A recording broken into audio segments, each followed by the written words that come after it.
sometimes I think my life would be so much worse if I didn't have long-distance friends, if I didn't have friends through Tumblr or LiveJournal or anything like that.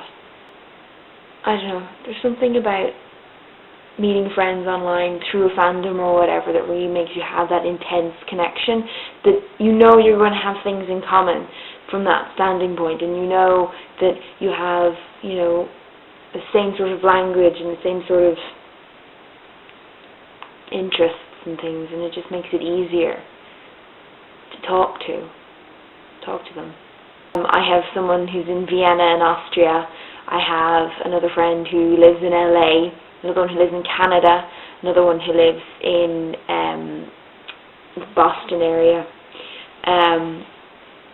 I even have friends in Dublin, where I live, that I have two friends in Dublin that I only really talk to on Tumblr, even though we go to the same college.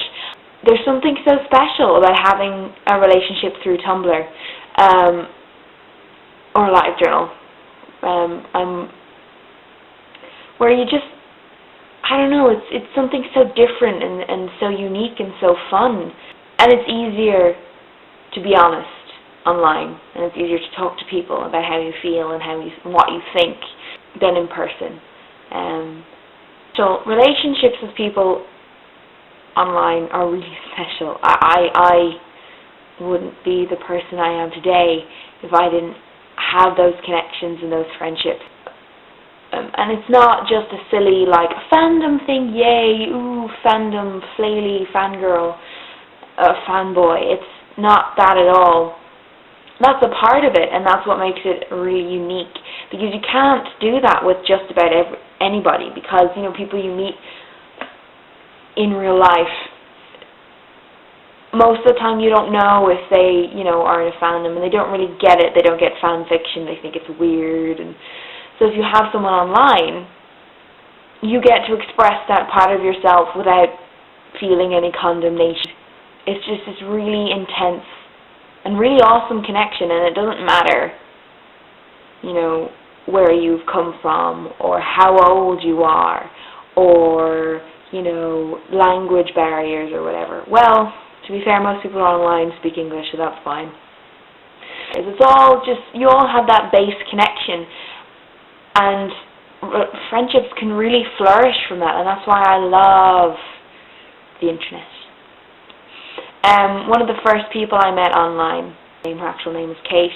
I've known her now nearly 2 years. She was the first person on LiveJournal who told me what was what. Kate is this amazing, amazing person.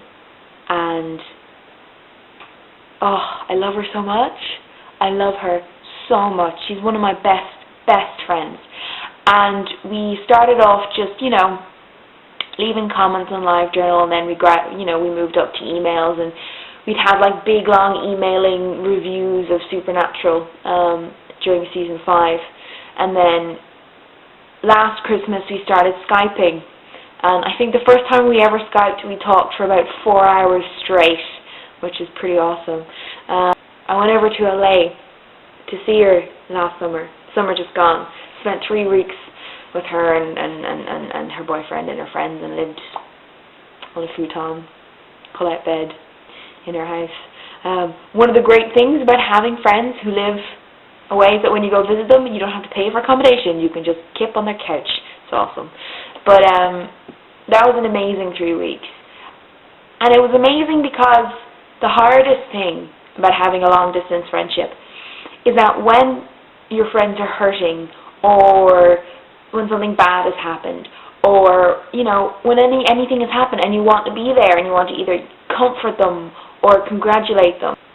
That's the hardest thing, to know that your friend is hurting and you can only do so much from so far away. And so being there with Kate for those 3 weeks was really great. So that's the hardest thing, for sure, is the distance when something bad has happened. That's the worst. It's the absolute worst.